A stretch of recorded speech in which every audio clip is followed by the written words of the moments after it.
शाम के 7 बज रहे हैं। नमस्कार, न्यूज 24 पर सबसे बड़ा सवाल में आपका स्वागत है। आपके साथ में हूं मानक गुप्ता। पिछले साल हुए दादरी कांड के लिए बीजेपी एक बार फिर समाजवादी पार्टी मुखिया मुलायम सिंह के निशाने पर आ गई है। 4 महीने पहले दिल्ली से सटे दादरी में आपको याद होगा, बीफ की अफवाह पर एक मुस्लिम युवक की पीट पीटकर हत्या कर दी गई थी और पूरे देश में इंटॉलरेंस पर बहस छिड़ गई थी। अब मुलायम कह रहे हैं इस कांड के पीछे बीजेपी के ही 3 नेताओं का हाथ था, लेकिन जब तक मोदी नहीं कहेंगे तब तक वो उन नेताओं के नाम नहीं बताएंगे।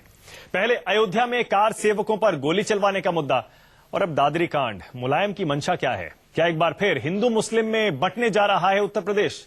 दादरी पर मुलायम के बयान से सियासत जरूर गर्म हो गई है। इसलिए हमारा सबसे बड़ा सवाल है, मुलायम क्यों नहीं बताते दादरी के 3 दोषियों के नाम? दादरी के दोषियों का नाम बताने के लिए मोदी का बहाना क्यों?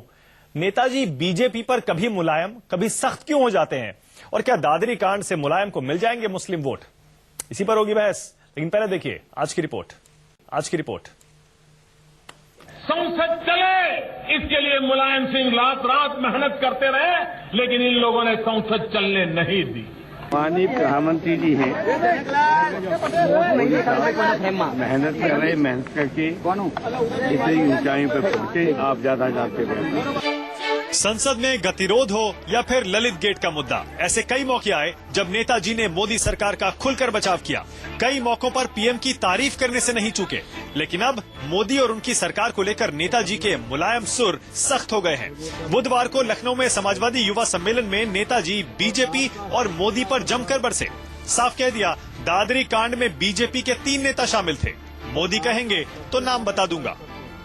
फौज में सीमा पर था, फारिग का मुकाबला कर रहा था, उसके बाप की भी हत्या कर दी।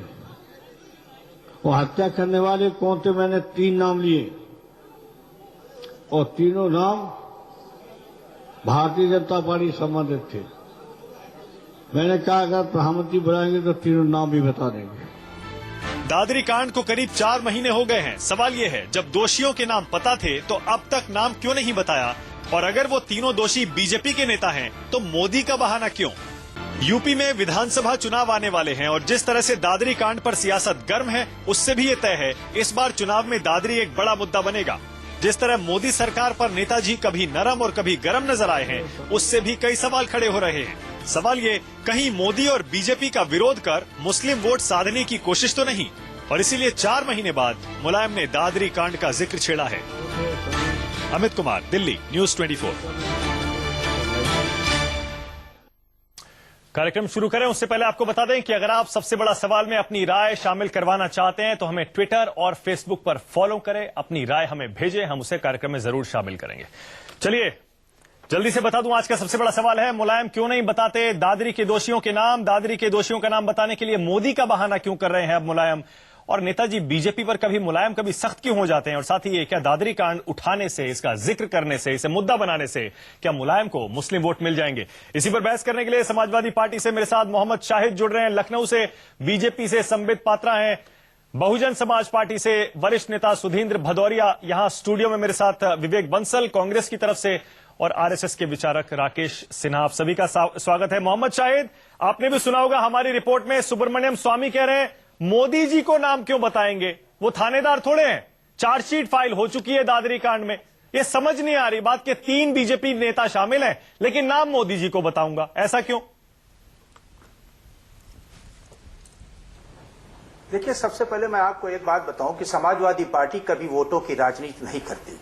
समाजवादी पार्टी कभी डिस्क्रिमिनेशन की बात नहीं करती, हिंदू मुसलमान की बात नहीं करती। समाजवादी का जन्म ही हुआ सांप्रदायिकता के खिलाफ, और हमारे नेता श्री मुलायम सिंह यादव जी हमेशा सांप्रदायिकता के खिलाफ लड़ते रहे। और आप देखें, तरह तरह के लोगों ने नाम दिए, ये कट्टरपंथी लोगों ने जिस तरह से उनके ऊपर जिस तरह के अल्फाजों का इस्तेमाल नहीं करना चाहिए थे वो तक किया, मगर वो डरे नहीं, पीछे नहीं हटे, क्योंकि सांप्रदायिकता के खिलाफ उनका एक मुहिम था। मानव जी, सबसे अहम बात यह है कि दादरी की बात आपने छेड़ी। देश का वो सिपाही जो बॉर्डर पर जहां अपने लड़ रहा था देश की सुरक्षा के लिए, उसके पिता की जिस तरह से निर्मम हत्या हुई, उससे पूरे देश में नहीं पूरी दुनिया में देश का नाम शर्म से झुका। और उसके अंदर ये एक सबसे अहम कड़ी आपको बताऊं, जो मंदिर के पुजारी थे आप उनकी बात कभी कोई नहीं कोट करता है। ये बड़े अफसोस की बात है। जिन्होंने ये कहा कि मुझसे कुछ 4-5 लोगों ने आके कहा दरवाजा खोलो, इस तरह का अनाउंस करो कि बड़े ट्रांसफार्मर के पास मोहम्मद शाहिद साहब, तो मोहम्मद शाहिद साहब ये सब जानते हैं। मोहम्मद शाहिद साहब, बीजेपी के 3 नेताओं के नाम क्यों नहीं बता रहे आप? मोहम्मद शाहिद साहब, हमें भी पता है एफआईआर में 11 नाम थे, मेरे पास वो लिस्ट है, चार्जशीट में 15 नाम थे। ये बीजेपी के 3 नेता कौन से हैं? मुलायम कह रहे हैं कि मोदी कहेंगे तो नाम बताऊंगा। पार्टी के नेता और उनके पुत्र इसके अंदर शामिल थे। मैं क्या कह रहा हूं, देखिए हमारे राष्ट्रीय अध्यक्ष जी ने जो कहा है, आप चिंता मत करिए, अगर कहा है तो बताएंगे, जरूर बताएंगे। मैं क्या कह रहा था, देखिए जो भी लोग उसके अंदर उस वक्त शामिल थे, भारतीय जनता पार्टी के एक वहां के नेता लोकल और उनके पुत्र उस घटना में शामिल थे, इससे कोई इनकार नहीं कर सकता। बात यहां यह है कि हमारे राष्ट्रीय अध्यक्ष जी ने अगर ये बात कही है और भारतीय जनता पार्टी को यह मानना चाहिए कि हाँ हमारे कार्यकर्ता उसमें शामिल थे। अरे मोहम्मद शाहिद, पता नहीं आप क्या बात कर रहे हैं। मोहम्मद शाहिद साहब एक सेकंड रुक जाइए। सुनिए, 8 अक्टूबर 2015 मुलायम सिंह ने बिल्कुल इसी तरह की बात कही थी कि बीजेपी के नेता शामिल हैं, और मैं आपको बता देता हूं क्या कहा था उन्होंने कहा था कि वही साजिश करता है जिनका मुजफ्फरनगर दंगों में भी कहीं ना कहीं हाथ था। दादरी घटना जानबूझकर रची गई सुनियोजित साजिश है, बिल्कुल कड़ी कार्रवाई करेंगे, चाहे कितना भी ओहदेदार या प्रभावशाली नेता क्यों ना हो। सपा को प्रदेश में अपनी ही सरकार चाहे कुर्बान क्यों ना करनी पड़े, हम कार्रवाई करेंगे। चार्जशीट में क्यों नहीं फिर इन नेताओं का नाम है? आप क्यों नहीं नाम बता रहे हैं? मोदी जी कहेंगे तो नाम बता देंगे। ये बात समझ में नहीं आ रही है मोहम्मद शाहिद। देखिए मानव जी, मैं उसी पर आ रहा था कि जिस तरह से मुजफ्फरनगर में कहा कि घटना कहां, इस तरह का प्रचार करके दंगा जो भड़काया उसमें कोई और लोग नहीं थे, और उसके बाद जिस तरह से भारतीय जनता पार्टी के विधायकों का महिमा मंडन हुआ, ये कितने अफसोसनाक बात है। आप नाम वो अलग बात है कि उस सभा के अंदर मोहम्मद शाहिद नहीं, आज प्रधानमंत्री जी हो गए, उस वक्त प्रधानमंत्री नहीं थे, उनकी सभा में वो शामिल थे और उनको महिमा मंडित करके। मोहम्मद शाहिद, आप कह रहे थे कि आपको चाहे सरकार की कुर्बानी क्यों न देनी पड़े, दादरी कांड में आप न्याय करवाएंगे। उन 3 नेताओं के नाम चार्जशीट में डलवाते, क्यों नहीं डलवाए? अब कह रहे हैं मोदी जी कहेंगे तो बताऊंगा। समझ नहीं आ रहा मोहम्मद शाहिद। नहीं, ना समझने की उसके अंदर कोई बात नहीं। पूरा देश, पूरी दुनिया के अंदर ये बात पता लोगों को चल गई कि इस देश में सांप्रदायिकता बढ़ाने में, सांप्रदायिकता फैलाने में किस पार्टी का हाथ है और उनके कौन से जुड़े हुए संगठन के लोगों का हाथ है। मैं एक बात और मोदी जी का बहाना क्यों ले रहे हैं? अभी भी समझ नहीं आ रहा है मोहम्मद शाहिद। आप बार बार गोल गोल बात कर रहे हैं, मुद्दे पे आ ही नहीं रहे। ये घटना हुई थी, मैं मुद्दे पे आ रहा हूं। आप ये देखिए मानक भाई, जिस दिन ये जब घटना हुई थी कि केंद्र के एक मंत्री, मुस्लिम मंत्री ने यह कहा कि जिसको बीफ खाना वो पाकिस्तान चला जाए। मोहम्मद शाहिद, एक मुस्लिम मंत्री ने यह बात कही। मोहम्मद शाहिद, ऐसा लगता है ना आपके पास उन सवालों का जवाब है, और पता नहीं मुलायम सिंह को भी वो 3 नाम पता है या सिर्फ ये मनगढ़ंत है। संबित पात्रा आप चैलेंज क्यों नहीं करते? संबित पात्रा, बीजेपी की तरफ से क्यों नहीं आप डेफेमेशन का नोटिस देते? क्या आपके 3 नेताओं का नाम है? या तो आप उजागर करिए, नहीं तो कोर्ट में आइए। देखिए, जो हकीकत है वो हर कोई जानता है। बेचारे नेताजी बयान दे देते हैं और उसके बाद प्रवक्तागण जो समाजवादी पार्टी के हैं वो मारे मारे फिरते हैं, खुद ही इनका डिफेमेशन हो जाता है। हमें डिफेम करने की क्या जरूरत है? अब देखिए यहाँ पर समाजवादी पार्टी का डिफेमेशन हो रहा है कि नहीं? पूरी संसार इन पे हंस रही है अभी बैठ के, ये सब देखने के बाद। तो हमें केस करने की क्या जरूरत है जब खुद अपने पैरों पे कुल्हाड़ी मार रहे हैं? आप बोल रहे थे ना कि नेताजी कह रहे थे कि कुर्बानी देने की आवश्यकता है। ऐसे ही नेताजी बयान देते रहेंगे, थोड़े दिन बाद कुर्बानी हो जाएगी, समाजवादी पार्टी की कुर्बानी। अब देखिए 24 दिसंबर 2015 को ये चार्जशीट फाइल करते हैं। चार्जशीट में एक बहुत बड़ी बात लिखते हैं, वो लिखते हैं देयर इज नो कॉन्स्पिरेसी, कोई षड्यंत्र नहीं है, किसी षड्यंत्र के अंतर्गत दादरी नहीं हुआ है। और फिर नेताजी कहते हैं बयान में कि 3 लोग इसमें शामिल है। अरे आपकी चार्जशीट तो हमने नहीं लिखा है, चार्जशीट तो उत्तर प्रदेश की पुलिस ने तैयार किया है। उत्तर प्रदेश की पुलिस कहती है कि देखिए, आपको ये भी याद दिला दूं कि जब ये केंद्र के कहने पर रिपोर्ट सबमिट किया था इन्होंने केंद्र को, तो उस रिपोर्ट में कहीं भी गोमांस का जिक्र नहीं था। चार्जशीट में कहीं भी कॉन्स्पिरेसी और षड्यंत्र का जिक्र नहीं है, कहीं भी बीजेपी के किसी कार्यकर्ता का जिक्र नहीं है। और अब इतने महीनों बाद ये कह रहे हैं कि कोई 3 लोग शामिल हैं। ठीक उसी प्रकार जैसे 25 साल बाद कह रहे थे, ओहो मुझसे गलती हो गई गोली चला के, थोड़ा और होता तो और भी गोली चला देता। संबित देखिए, पात्रा, कहीं ना कहीं नेताजी की जो कंफ्यूजन है वो झलक के आ रही है। आरोप आपके ऊपर और समाजवादी पार्टी पर यह लगता है, और बीएसपी भी लगाती है कि ये फिक्स मैच खेलते हैं। क्यों सुधींद्र भदौरिया, आप भी यही कहेंगे? बीजेपी एसपी के बीच फिक्स मैच होता है, मुसलमानों की बात समाजवादी पार्टी करती है, हिंदुओं की बीजेपी करती है, हिंदुओं की बीजेपी करती है, और यही इस समय हमें देखने को मिल रहा है। सुधींद्र भदौरिया, देखिए, हम क्या कहेंगे, जस्टिस विष्णु सहाय जी की रिपोर्ट आप पढ़ लीजिए।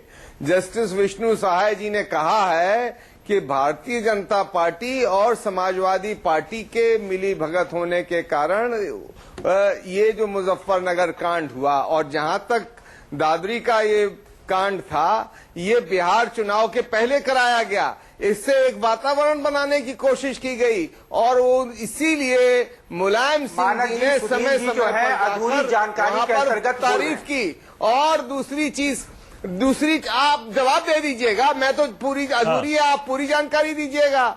मैं ये कह रहा हूं कि इन्होंने जिस तरह से ये काम किया, उसको पूरे उत्तर प्रदेश के लोगों ने नहीं बल्कि पूरे देश के लोगों ने देखा। और उत्तर प्रदेश में आकर मोदी जी ने मुलायम सिंह जी की तारीफ की, सहारनपुर में, लखनऊ बनारस में जाके अखिलेश की तारीफ की। ये दोनों लोग मिले जुले हैं, इसमें कोई संदेह नहीं है। और मैं एक चीज और बतला दूं, पर ये दोनों लोगों का मिला जुला होना पर्दाफाश हो चुका है। इसीलिए अब ये बयान दे रहे हैं, ये माहौल बनाना चाहते हैं, माहौल ये बनाना चाहते हैं कि हम टकराव पैदा करें। टकराव, देखिए, इनकी कितनी भी कोशिश हो जाए समाजवादी पार्टी की, ये जो झगड़ा कराने की हिंदू मुस्लिम की, लोग समझ गए हैं ये काट की हांडी एक बार चढ़ी है 2014 में, अब बार बार नहीं चढ़ने वाली है। और मुलायम सिंह जी को भी मुंह की खानी पड़ेगी, और मुलायम सिंह जी के साथ साथ मोदी जी को भी। और मुलायम सिंह जी ने तो इतना भी कह दिया है, लखनऊ आपने पूरी बात नहीं बतलाई, उन्होंने तो ये कहा कि अखिलेश के साथ तमाम भ्रष्ट मंत्री हैं, तमाम लोग सफारियों में घूम रहे हैं, मौज कर रहे हैं, भ्रष्टाचार हो रहा है। उन्होंने अपनी सरकार के दिवालियेपन का, वैचारिक और प्रतिबद्धता का जो दिवालियापन है, ये भी उन्होंने बतला दिया है। ठीक है, तो इसलिए अब वो किसी न किसी रूप ना, ठीक है, आपका पॉइंट एकदम क्लियर है। आपको भी लग रहा है, विवेक बंसल जी, राकेश जी एक सेकंड में आ रहा हूं, आपको भी लग रहा है कि ये हिंदू मुस्लिम डिवाइड क्रिएट करने की दोनों तरफ से कोशिश है? देखिए, मैं पूर्णतः इस बात से सहमत हूं, और इसी को मद्देनजर रखते हुए 2017 के चुनाव को मद्देनजर रखते हुए, जैसा आपने कहा कि फिक्स मैच खेला जा रहा है, सांप्रदायिकता का माहौल उत्पन्न किया जा रहा है। और कहीं ना कहीं अब तो ये भी प्रतीत होता है, लोग कह रहे हैं, राजनीतिक लोग नहीं कह रहे, जो जनमानस, ये आम आदमी कह रहा है कि क्या ऐसा प्रतीत होता है कि समाजवादी पार्टी और भारतीय जनता पार्टी कहीं मिलकर तो चुनाव नहीं लड़ेंगे? क्या मतलब हो गया जी? जनमानस से कांग्रेस को कब से मतलब हो गया? अरे शाहिद साहब, जरा बोलने दीजिए। आप जब अनर्गल बोल रहे थे, जो मुद्दे पे नहीं आ रहे थे, तब कोई ने, किसी ने भी विघ्न पैदा नहीं किया। तो आप जरा जो बात कह रहे हैं सुन लीजिए, और अगर सहमत नहीं हो तो उसके बाद जवाब दीजिएगा। आज ये सवाल, सबसे बड़ा प्रश्न ये उठता है कि आप कितने सिंसियर, कितने गंभीर थे। दादरी कांड जो हुआ था, जो विभत्स जो घटना हुई थी, उसके प्रति जो लोग दोषी थे उनको कानून के शिकंजे में कसने के लिए, कि आज आप ये कह रहे हैं चार्जशीट लग गई कि साहब, यानी कानून व्यवस्था प्रदेश का विषय है। आज माननीय प्रधानमंत्री जी से इजाजत लेंगे तब उनको सजा दी जाएगी। तो ये क्या? बिल्कुल विवेक जी, यही पॉइंट, सांप्रदायिक ताकतों से, विवेक जी यही बात हमारे दर्शकों को समझ नहीं आ रही है। ट्विटर पर हमें बहुत जबरदस्त रिएक्शन भी मिल रहे हैं। वंदना बरनवाल लिख रही हैं, कह रही है अगर यूपी सरकार को पता है वो 3 नाम कौन से, उनके खिलाफ एक्शन क्यों नहीं हो रहा है? राकेश जी, आपको भी लग रहा है कि सिर्फ ये 3 नाम बीजेपी के लेकर और माहौल बनाने की कोशिश हो रही है, हिंदू मुस्लिम इसको फिर से बांटने की कोशिश हो रही है यूपी को?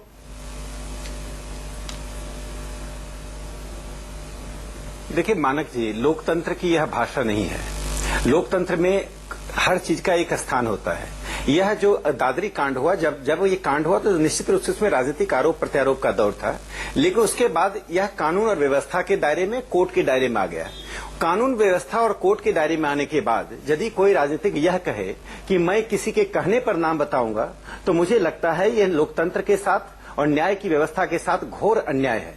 लोकतंत्र रहस्य के द्वारा नहीं चलता है, लोकतंत्र एक अपनी गति से चलता है जिसमें रहस्य का कोई स्थान नहीं है। मैं इतना मानता हूं कि मुलायम सिंह यादव जी 2017 के चुनाव की तैयारी में लग गए हैं और वह निश्चित नहीं कर पा रहे हैं कि कहां जाएं।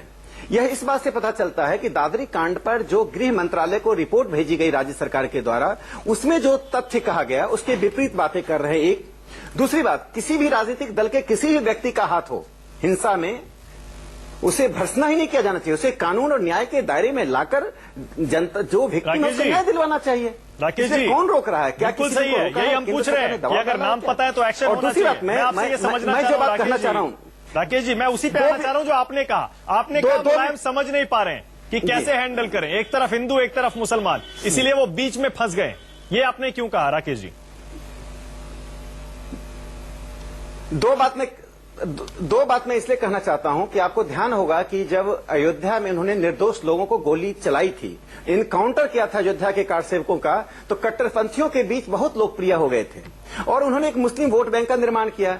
लेकिन बाद में वो इस दोनों नावों पे पैर रखने के कारण हालत यह हो गई कि अलीगढ़ मुस्लिम विश्वविद्यालय में उनको प्रवेश नहीं दिया गया।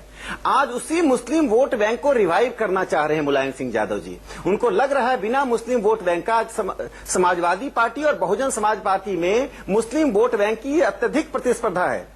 आज बहुजन समाज पार्टी के प्रतिनिधि सुधींद्र जी बैठे हुए हैं, आज वह जिस तरह का बयान दे रहे हैं उत्तर प्रदेश के बारे में, जिस ढंग की राजनीति कर रहे हैं, वह भी उत्तर प्रदेश के सामाजिक सद्भाव को बांटने वाली राजनीति है। राम जन्मभूमि पर इनका स्टैंड क्लियर नहीं है बहुजन समाज पार्टी का। आज पूछिए सुधींद्र जी से, राम जन्मभूमि पर क्या स्टैंड है?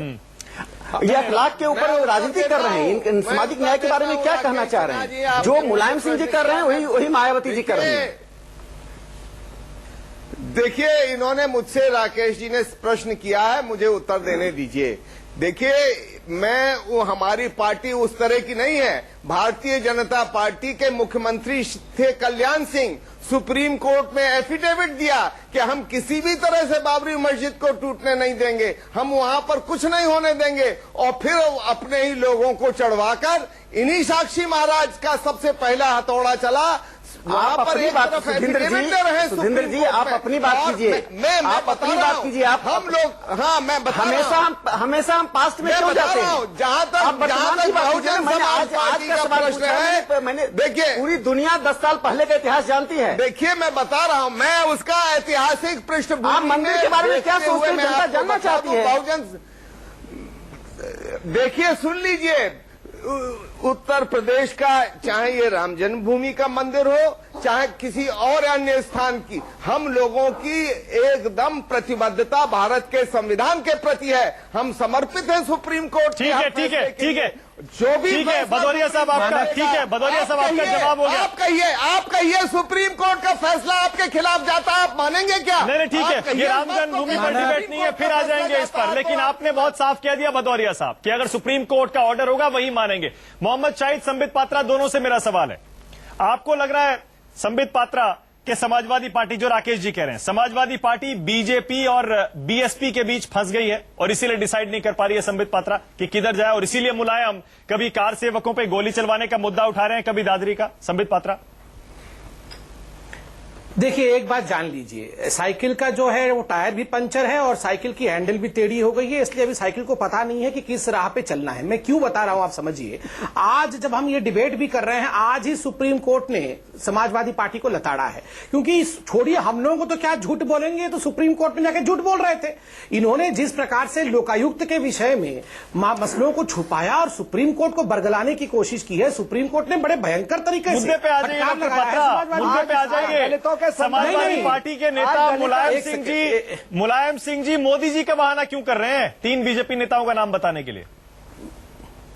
देखिए मैं बता तो रहा हूं, मैं मुद्दे की बात कर रहा हूं कि जिसके पूरे कामकाज के तरीके में झूठ बोलने का फितरत हो, जो सुप्रीम कोर्ट जैसे महानुभाव को झूठ बोल सकता है, वो देश को क्या समझता होगा। दूसरी बात, आप कंफ्यूजन क्यों है आप बताइए। आपके पास अगर तीनों नाम थे तो जैसे सुब्रमण्यम स्वामी जी ने अभी बाइट दिया, आपने पुलिस को बता के चार्जशीट में क्यों नहीं डाला है? क्या यह एक तरह से न्यायिक अन्याय नहीं है? संबित पात्रा, यही सवाल हम पूछ रहे हैं। संबित पात्रा, यही सवाल हम पूछ रहे हैं, लेकिन ब्रेक पर जाने से पहले, ब्रेक के बाद आऊंगा मोहम्मद शाहिद आपके पास। ब्रेक पर जाने से पहले संबित पात्रा, मैं चाहता हूं कि आप एक छोटा सा जवाब जरूर दीजिए। संबित पात्रा, ये मुलायम और मोदी का रिश्ता, बीजेपी और एसपी का रिश्ता कहलाता क्या है? मुलायम कभी आपके लिए नरम हो जाते हैं, कभी सख्त हो जाते हैं। काफी टाइम से हम देख रहे हैं, मेरे पास पूरी लिस्ट है बयानों की भी, और ये रिश्ता कैसे उतार चढ़ाव से गुजर रहा है। ये रिश्ता क्या कहलाता है Sambit Patra? Love hate relationship. 10 वर्षों से जिसके साथ ये सरकार चल रही थी, यूपीए के साथ और कांग्रेस के साथ ये रिश्ता चल रहा था, वो रिश्ता था, ये रिश्ता नहीं है। याद रखिए, 10 वर्षों से कोएलिशन की सरकार में वो समर्थन दे रहे थे, तो हम तो अपोनेंट थे।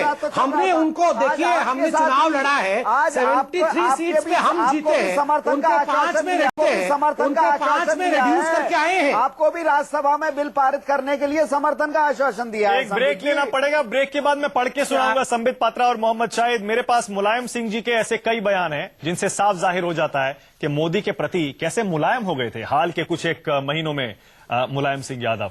और जाहिर है ये सवाल तो है कि आखिर ये रिश्ता क्या कहलाता है, लेकिन इसके अलावा हमारा सबसे बड़ा सवाल ये भी है कि आखिर मुलायम दादरी के उन 3 दोषियों के नाम क्यों नहीं बता रहे, मोदी के नाम का बहाना क्यों कर रहे हैं? आप भी अपनी राय भेजती रहिए ट्विटर पर और फेसबुक पर, कार्यक्रम में हम जरूर शामिल करेंगे। छोटा सा ब्रेक जारी है, सबसे बड़ा सवाल देखते रहिए न्यूज 24। इसका सबसे बड़ा सवाल यही है, मुलायम क्यों नहीं बताते दादरी के 3 दोषियों के नाम? दादरी के दोषियों का नाम बताने के लिए मोदी का बहाना क्यों? और नेताजी बीजेपी पर कभी मुलायम कभी सख्त क्यों हो जाते हैं? और दादरी कांड से क्या मुलायम को मिल जाएंगे मुसलमानों के वोट? इसी पर हम बहस कर रहे हैं। और फिर से आपको बता दें, अगर कार्यक्रम में अपनी राय शामिल करवाना चाहते हैं, ट्विटर और फेसबुक के जरिए हमें अपनी राय भेज सकते हैं। मेरा ट्विटर हैंडल मानक गुप्ता MANKGUPTA और हमारे चैनल का Twitter handle @News24 TV channel. जल्दी से बहस को दोबारा शुरू करें, उससे पहले दिखा देते हैं जबरदस्त रिस्पांस ट्विटर पर, फेसबुक पर हमें दर्शकों का मिल रहा है। ये देखिए जरा, कुछ एक ट्वीट में आपको दिखा रहा हूं। अरुण कुमार शुक्ला कह रहे हैं मुलायम सिंह 3 अपराधियों की मदद कर रहे हैं, अगर वो इस तरह के नाम बचा रहे हैं, नहीं बता रहे हैं तो। और देखिए अगला ट्वीट, मुलायम जानते हैं RSS बीजेपी के नाम पर कुछ भी कहो मुस्लिम विश्वास कर लेंगे, देव आचार्य का ट्वीट है ये। अगला ट्वीट देखिए, मुलायम सिंह, ये वही अरुण कुमार शुक्ला। तो देख रहे हैं मोहम्मद शाहिद, अपराधियों की मदद क्यों कर रहे हैं आप, आपके मुखिया, आपकी सरकार? देखिए, ये सरकार जानी ही अपराधियों के नाम से जाती है। अपराध जिस तरह बढ़ रहे हैं, अपराधियों के साथ लिप्त है, तो बेचारे शाहिद साहब क्या कह मोहम्मद शाहिद सुन पा रहे हैं मुझे? मानक जी। हाँ मोहम्मद शाहिद। जी मैं सुन रहा हूं। मैं राकेश जी के पहली बात का जवाब देना चाहता हूं। सर पहले मेरे सवाल का जवाब दे दीजिएगा सर, राकेश जी की बात पे बाद में आ जाइएगा। अपराधियों की मदद की बात पे बाद में आ जाइएगा। अपराधियों की मदद क्यों कर रहे हैं मोहम्मद शाहिद? नहीं, मैं उस पर नहीं, अपराधियों की किसी तरह की कोई मदद नहीं, चाहे वो कितना बड़ा अपराधी हो, उसके खिलाफ कड़ी से कड़ी कार्रवाई होती है। ये कहना ये सिर्फ पर नाम मोदी जी से पूछ के बताएंगे, कुछ नहीं है। पर उन अपराधियों के नाम माननीय मोदी जी से पूछ के बताएंगे। अरे आप मत बताइए, आपकी नेता तो मोदी जी के प्रचार में चली गई थी वहां पर, तो आपको अरे आपके किससे? अरे भैया आप भदौरिया जी से, अरे आप कहा है आपके तो बिल्कुल रात में तो वो एक सेकंड मोहम्मद शाहिद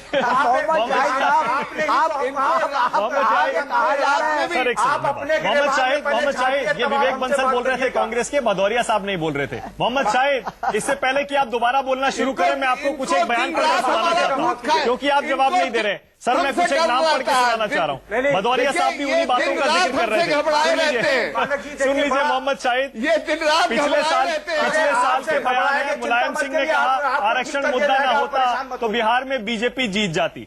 फिर बोले भाषा, देशभक्ति और सीमाओं के मुद्दे पर बीजेपी से हमारी एक राय है। उसके बाद कह रहे बिहार में एनडीए की बयार बह रही है, उनकी सरकार बनने वाली है। मोदी की तारीफ से एसपी का सम्मान बढ़ा है, ये मुलायम सिंह ने कहा। और बोले कुछ लोगों को पीएम के मुंह से मेरी तारीफ अच्छी नहीं लगती है। सुषमा स्वराज का बचाव किया, संसद रोकने में कांग्रेस का विरोध किया, इसीलिए आरोप लग रहा है ये रिश्ता क्या है। और अब मोदी जी का नाम दादरी कांड के दोषियों से क्यों जोड़ रहे हैं आप? देखिए मानक जी, प्रधानमंत्री जी देश के प्रधानमंत्री हैं। अगर उन्होंने पार्लियामेंट न चलने के लिए हमारे राष्ट्रीय अध्यक्ष जी की तारीफ की, तो उसमें कोई बुरी बात नहीं है। लोकतंत्र में पार्लियामेंट को चलना चाहिए, क्योंकि देश की जनता का पैसा है। जिस तरह से वो बर्बाद हो रहा था उस पर दादरी के 3 नाम पीएम को क्यों बताएंगे? अगर आप उसको नहीं, अगर आप चुनाव के एंगल से देखेंगे, राजनीति के एंगल से देखेंगे नहीं। एक सेकंड मोहम्मद शाहिद मैं कह रहा हूं, मोहम्मद शाहिद साहब मेरा सीधा सवाल है आपसे। शाहिद साहब, अगर पीएम को 3 नाम बताएंगे तो हाथ के हाथ सीबीआई जांच की मांग कर लीजिए। फिर पीएम तो सीबीआई जांच को ऑर्डर कर सकते हैं ना, कर लीजिए सीबीआई जांच की मांग। मानक जी, मैं राकेश जी की बात का जवाब देना जिसमें उन्होंने कहा था कि अरे शाहिद साहब मेरी बात का जवाब नहीं दे रहे, आप उन बातों का जवाब देंगे जिनका जवाब आपके पास है, उन सवालों का नहीं देंगे जिनके पास आपके पास जिनका जवाब नहीं है। देखिए, अरे हाथ खड़े कर दीजिए, कह दीजिए जवाब नहीं। अगर कोई विद्वान व्यक्ति कोई सवाल करेगा तो जवाब देना मेरा फर्ज बनता है। अच्छा शाहिद साहब, कम शब्दों में अगर आप बता पाए ये मुलायम और मोदी का रिश्ता क्या है, ये रिश्ता क्या कहलाता है शाहिद साहब? देखिए, देश के लिए अगर देश की बात पर प्रधानमंत्री जी ने हमारे राष्ट्रीय अध्यक्ष जी की तारीफ करी तो उसमें क्या बुराई है भाई? मायावती जी तो गुजरात में जाके गुजरात मुख्यमंत्री की हैसियत है जब अच्छा ठीक है शाहिद साहब रहने दीजिए, आपके पास जवाब नहीं है। बोरिया बिस्तरा शाहिद साहब आपके पास जवाब नहीं है। संबित पात्रा आप आइए बीच में। संबित पात्रा, एक सेकंड आ रहा हूं भदौरिया साहब। संबित पात्रा, सीबीआई जांच की मांग होती है, आप सीबीआई जांच करवाएंगे और आप खुद ही क्यों नहीं करवा लेते? संबित पात्रा, इतना बड़ा मुद्दा हुआ, नंबर वन, मेरे को लगता है थोड़ी सुनिए आप, मुझे लगता है आप अगर राजनाथ जी के बयान को पार्लियामेंट में सुन लिए होते तो ये सवाल मुझसे पूछते ही नहीं। पार्लियामेंट में राजनाथ जी ने क्या कहा? उन्होंने कहा अगर स्टेट गवर्नमेंट सीबीआई की जांच मांगेगी तो हम तुरंत सीबीआई की जांच करा देंगे, हम तैयार हैं, मगर ये फेडरल राइट है, अगर वो नहीं मांगेगी हम जबरन करा देंगे। तो आप डिबेट करेंगे अगले दिन, ये देखिए मोदी जी की सरकार संघीय ढांचा पर कुठाराघात कर रही है, करेंगे कि नहीं करेंगे? तो हमने तो बिल्कुल कह दिया है, आप अभी डिमांड करिए, कल सुबह सीबीआई जांच करवा लीजिए। ये 3 नाम जेब में, वो वैसे ही नाम है जैसे वीपी सिंह रखते थे ना, वो जेब में एक कागज का, अभी बता दूंगा किसका किसका नाम है, ऐसे वैसा ही नाम है मुलायम सिंह यादव जी का। ये मुलायम सिंह यादव जी भी इनको लेकर डूबेंगे, चिंता मत करिए। अच्छा नहीं, मैं इसलिए कह रहा हूं क्योंकि ट्विटर पर देखिए ममता महंत है, वो यही कह रही है, इतना बड़ा मुद्दा हुआ, दुनिया भर में इंटॉलरेंस की बहस छिड़ गई, इंडिया इतना बदनाम हुआ और उसके बाद भी देखिए इतने बड़े मुद्दे की आप सीबीआई जांच नहीं करवा रहे हैं। मोहम्मद शाहिद, ये 3 नाम ऐसे हवा में छोड़ देने से तो सिर्फ सियासी फायदा आप तलाश रहे हैं, वरना सीबीआई जांच करा लेते या खुद नाम बता देते। मानक जी, मैंने आपसे पहले भी कहा कि समाजवादी पार्टी कभी वोटों की राजनीति नहीं करती। अब आप राकेश समाजवादी बात का पार्टी जवाब कभी नहीं दे रहे, हिंदू मुसलमान की राजनीति नहीं करती। राकेश, वोटों की राजनीति कहां से आई बीच में? राकेश जी की बात का तो जवाब दिया मैंने। अच्छा ये बीजेपी नहीं, ये बेचैन लोग हैं, इनकी बातों का जवाब देने का कोई मतलब नहीं है। ये देखिए, एक तो डूबा हुआ जहाज है, डूबता हुआ जहाज है। कांग्रेस डूब चुकी है, भारतीय जनता पार्टी डूब रही है। बस अच्छा एक बात बताइए, अच्छा मोहम्मद शाहिद एक बात बताइए, बड़ी तेजी से चल रहा है। एक सेकंड शाहिद साहब एक बात बताइए, उसके बाद भदौरिया साहब के पास जा रहा हूं और राकेश जी के पास और विवेक जी के पास। शाहिद साहब क्या यूपी के मुसलमान इस बार एक बार फिर से मुलायम सिंह जी को वोट देने वाले हैं? मुलायम सिंह के नाम पे वोट देंगे? देखिए, मुसलमान हिंदू, मैंने आपसे पहले भी कहा, हिंदू और मुसलमान की बात नहीं, उत्तर प्रदेश में विकास की जो लेवल है उस पर उत्तर प्रदेश के 22 करोड़ लोग अपनी मोहर लगाएंगे। अच्छा एक और सवाल पूछूं आपसे, विकास की कोई बात नहीं करता। शाहिद साहब एक और सवाल पूछता हूं, नहीं, विकास को फ्रेम करने का ये लोग प्रयास करते हैं, कोई जाति की बात करता है, कोई धर्म की बात करता है। शाहिद साहब एक और सवाल पूछता हूं आपसे। शाहिद साहब, बिहार में आपने देखा आखिरी 1 साल नीतीश कुमार फिर से सीएम बने, कहीं ये विचार तो नहीं मुलायम सिंह के नाम के मन में चल रहा है कि आखिरी 1 साल खुद सीएम बने, विकास का मुद्दा पीछे रखिए, फिर से हिंदू मुस्लिम मुद्दे पर चुनाव लड़े? नहीं, कतई नहीं। देखिए, बिहार में सांप्रदायिक विरोधी सरकार बनी है, वो स्वागत योग है। और उत्तर प्रदेश में मैंने आपको बताया समाजवादी पार्टी ने विकास के नाम पर चुनाव लड़ा था और विकास के नाम पर ही चुनाव लड़ेंगे। ये बहुजन समाज पार्टी जात की बात करती है, भारतीय जनता पार्टी धर्म की बात करती है। ये लोग धर्म और जात की राजनीति करना चाहते हैं और विकास के जो उत्तर प्रदेश में विकास की जो एक धारा चल रही है उसको रोकने का ये लोग ठीक है भदौरिया साहब, क्योंकि आप तो बहुत अच्छे से जानते हैं मुलायम सिंह की राजनीति को, समाजवादी पार्टी की राजनीति को। भदौरिया साहब, ये अटकलें लगाई जा रही हैं आखिरी 1 साल में। भदौरिया साहब को बहुत अच्छी तरीके से, ठीक है, एक से सुन लीजिए उनको भी, कि आखिरी 1 साल में मुलायम सिंह विकास के मुद्दे को साइड में रख के अखिलेश को हटा के खुद सीएम बनेंगे और जो उनकी पहचान है मुस्लिम यादव, उस पर चुनाव लड़ेंगे। भदौरिया साहब, आपको लग रहा है ये होने वाला है? नहीं, ये तो कुछ इसमें दम लगता है आपकी बात में कि वो अखिलेश को हटाना चाहते हैं, तभी उन्होंने अपने बयान में कहा कि अखिलेश के सारे मंत्री भ्रष्ट हैं, अखिलेश के सारे मंत्री सफारी गाड़ियां लेके घूम रहे हैं, कोई काम धाम नहीं हो रहा है। अखिलेश को तो उन्होंने 10 में से 0 अब दे ही दिया है। अब जहां तक उनका प्रश्न है, उन्होंने ये भी कई बार बिहार के चुनाव के मौके में बड़ी कोशिश की कि ध्रुवीकरण हो जाए, कभी दादरी के माध्यम से, कभी पटना जाकर वहां पर भाषण देकर। उन्होंने मोदी जी की भी बहुत तारीफ की, कहा कि हर हालत में इस बार नीतीश कुमार हारेंगे, ये दगाबाज हैं, ये विरोधी हैं, लोहिया के भी विरोधी हैं, तमाम दुनिया भर। अच्छा भदौरिया साहब, क्या मुस्लिम वोट समाजवादी पार्टी को मिल जाएंगे? इनको मुस्लिम छोड़ दीजिए, इनको यादवी वोट नहीं मिलने वाला, क्योंकि इनके घर के 18 ही लोग ही हैं जो पूरा प्रदेश चला रहे हैं। सैफई और मुलायम सिंह जी का परिवार, अब यादव भी इनके साथ नहीं है, वो भी विद्रोह कर रहा है इनके खिलाफ। इस बार मुलायम सिंह जी को खाता खोलना मुश्किल हो जाएगा। मैं आपको बता दूं मानक जी, चुनाव के नतीजे के आने के बाद मैं आपके साथ फिर बैठूंगा न्यूज 24 में, और आप पाएंगे कि ये तो हाशिए पे पहुंच गए हैं। अच्छा राकेश जी, एक सेकंड समित पत्रा, एक सेकंड में आ रहा हूं। राकेश जी, क्या लग रहा है आपको, इन मुद्दों से कोई फायदा होने वाला है क्या? राकेश जी, मुसलमान वोट मिलेगा क्या समाजवादी पार्टी को? दादरी उठा के कार सेवकों पे गोली का मुद्दा उठा के आप एक प्रधानी का चुनाव नहीं जीत सकते सुधीन जी। मानक जी, भैया आप एक प्रधानी मानक जी,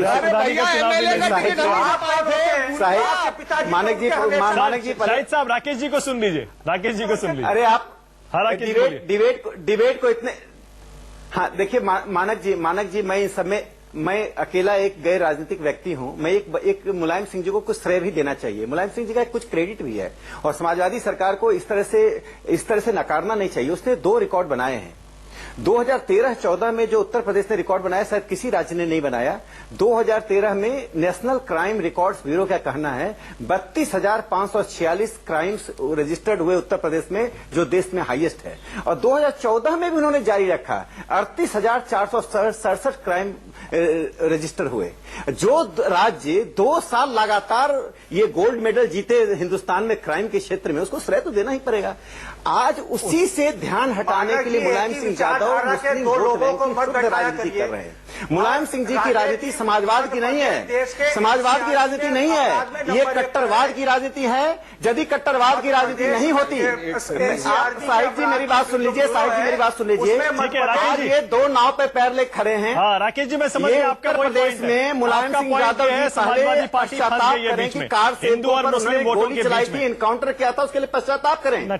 ठीक है राकेश जी, एक ब्रेक लेना पड़ेगा, ब्रेक पर जाने से पहले करें। ठीक है राकेश जी, एक ब्रेक लेना पड़ेगा, ब्रेक पर जाने से पहले विवेक जी से वोट बैंक को इकट्ठा करके अपनी बेतरमी पार लगाना चाहते हैं, संभव नहीं है। एक सेकंड विवेक जी, क्योंकि मेरे पास एक ट्वीट भी आया है। अनिल गुप्ता कह रहे हैं हम तीनों को बचाएंगे, मोदी जी को ब्लैकमेल करते जाएंगे, नाम नहीं बताएंगे। ये कमेंट आया मुलायम सिंह के बारे में, ये जो 3 नाम की बात। ये तो लगता है भाजपा से ये भाषा शैली सीख रहे हैं कि राम मंदिर बनाएंगे पर तिथि नहीं बताएंगे। बहरहाल मैं ये तो बात व्यंग की रही, पर लेकिन मैं इतना जरूर कहना चाहूंगा, पॉइंट उसमें यह है कि मोदी जी को क्या ब्लैकमेल करने की कोशिश है? हाँ, हो सकता है। देखिए ये भी हो सकता है, क्योंकि बीजेपी पर आरोप लगता है कि वो एसपी को ब्लैकमेल कर रही है। यादव सिंह केस है और मुलायम सिंह का दूसरा केस है। देखिए कुछ भी हो, पर लेकिन मुद्दा सबसे बड़ा ये है, आप सब लोग इस बात को स्वीकार रहे हैं कि ये एक इतना बड़ा प्रकरण हुआ, विभत्स घटना हुई, जिसका पूरे विश्व ने, दुनिया, हिंदुस्तान ने और पूरे विश्व ने संज्ञान लिया। जब इतना गंभीर मुद्दा था, तो आपने उन लोगों को कैसे छूटने दिया, या अब तक वो क्यों बचे हुए हैं? आपने कहा कि चाहे कितना ही बड़ा नेता ना हो, कितना ही बड़ा संरक्षण ना हो, हम उसको कानून के शिकंजे में जकड़ेंगे। और आज वो आप ये कह रहे हैं कि चार्जशीट भी लग गई और सब कुछ हो गया और वो छूटे हुए हैं। तो क्या ये आपकी गंभीरता इस प्रकरण को लेके, आपकी संवेदनशीलता और आपकी निष्पक्षता या कर्तव्य निष्ठा को पे कहीं ना कहीं उंगली नहीं, बिल्कुल सही है। अगर नाम पता है और आपकी सरकार है, आपकी पुलिस है, तो जनता के साथ इससे बड़ा धोखा नहीं हो सकता। बिल्कुल सही है। सांप्रदायिकता विरोधी आप कहीं से कहीं नहीं। ये तो घटना ऐसी थी, इसमें दूध का दूध, पानी का पानी जनता के सामने आना चाहिए था। ब्रेक पर जाना पड़ेगा। इतने दिनों पश्चात भी आप ऐसी बात कर रहे हैं, तो ये बहुत शर्म की बात है। पूरे शासन पे उंगली, पूरे उत्तर प्रदेश के शासन पे, जो अपने आप में राकेश जी की एक बात को और आगे बढ़ाऊंगा। इन्होंने कहा कि इन्होंने रिकॉर्ड स्थापित, मेरे ख्याल से स्वतंत्रता के बाद भारत में किसी भी स्टेट पब्लिक सर्विस कमीशन का अध्यक्ष जिला बदर नहीं नियुक्त किया गया होगा। ये उपलब्धि है उत्तर प्रदेश सरकार। चलिए, यूपी की राजनीति डिस्कस करने के लिए अभी और बहुत समय है हमारे पास, इलेक्शन में भी बहुत टाइम है। छोटा सा ब्रेक ले रहे हैं, ब्रेक के बाद संबित पात्रा आपके पास आ रहा हूं, आप कुछ कहना चाह रहे थे, ब्रेक पर जा रहे हैं। लेकिन सबसे बड़ा सवाल मैं फिर से आपको बता दें, जबरदस्त हमारे पास ट्विटर और फेसबुक पे रिस्पॉन्स आ रहा है और ज्यादातर लोगों का यही कहना है कि बीजेपी और एसपी के बीच ये फिक्स्ड मैच है। छोटा सा ब्रेक जारी है। सबसे बड़ा सवाल के आखिरी पड़ाव पर हम पहुंच गए हैं। सवाल यही है, मुलायम सिंह कह तो रहे हैं कि दादरी के 3 दोषियों के नाम उन्हें पता है, लेकिन पीएम कहेंगे तो बताएंगे वरना खामोश रहेंगे। संबित पात्रा, क्लोजिंग कमेंट में दे रहा हूं आपको। संबित पात्रा, आपको तो इस पर नाराज होना चाहिए बीजेपी को, लेकिन ऐसा क्यों लग रहा है कि बीजेपी को भी ये सूट करता है, मुलायम सिंह के मुंह से दादरी का नाम निकले, बीजेपी का नाम निकले, ऐसा क्यों लग रहा है? नहीं, आप ये जो एंगल जोड़ने की कोशिश कर रहे हैं बीजेपी और समाजवादी पार्टी का, मैं एक सवाल आज कांग्रेस के प्रवक्ता से पूछता हूं। चंद दिनों पहले अखिलेश यादव, जो कि मुख्यमंत्री हैं, उन्होंने एक बड़े भाषण में कहा कि मैं आह्वान करता हूं कांग्रेस को हमारे साथ आके मिलने के लिए, शर्त यह रहेगा कि मुलायम सिंह यादव पीएम कैंडिडेट बनेंगे और Rahul Gandhi deputy prime minister candidate. मैं तो आज आपके चैनल पे विवेक जी से पूछना चाहता हूं कि बंसल साहब, आप ये बता दीजिए कि सोनिया गांधी जी ने क्या इस प्रस्ताव पे किसी प्रकार का मुहर लगाया है? Deputy prime minister Rahul Gandhi और प्राइम मिनिस्टर मुलायम सिंह यादव, जो कि अखिलेश जी ने कहा था। और दूसरी बात, समाजवादी पार्टी से मैं ये पूछना चाहता हूं, अरे आपके विधायक तो पूरा दादरी वाला विषय लेके हिंदुस्तान से बाहर संयुक्त राष्ट्र चले गए थे। आप और इतने सीरियस, इसीलिए मैं कह रहा हूं आपको सूट करता है संबित पात्रा, इसीलिए आप इसको उठा रहे हैं। कम से कम हिंदुस्तान आप इसको उठा रहे हैं, आपको सूट करता है।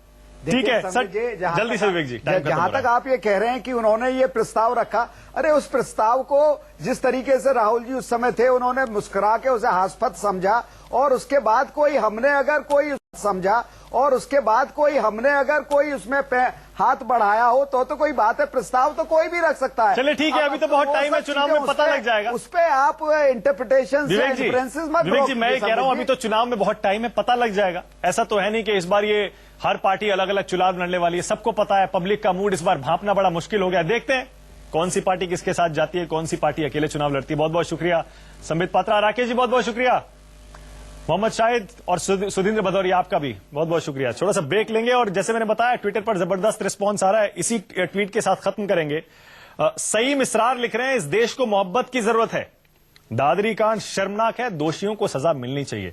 लेकिन उन 3 दोषियों को क्या सजा मिलेगी जिनके नाम मुलायम सिंह जानते हैं? छोटा सा ब्रेक, देखते रहिए न्यूज़ 24।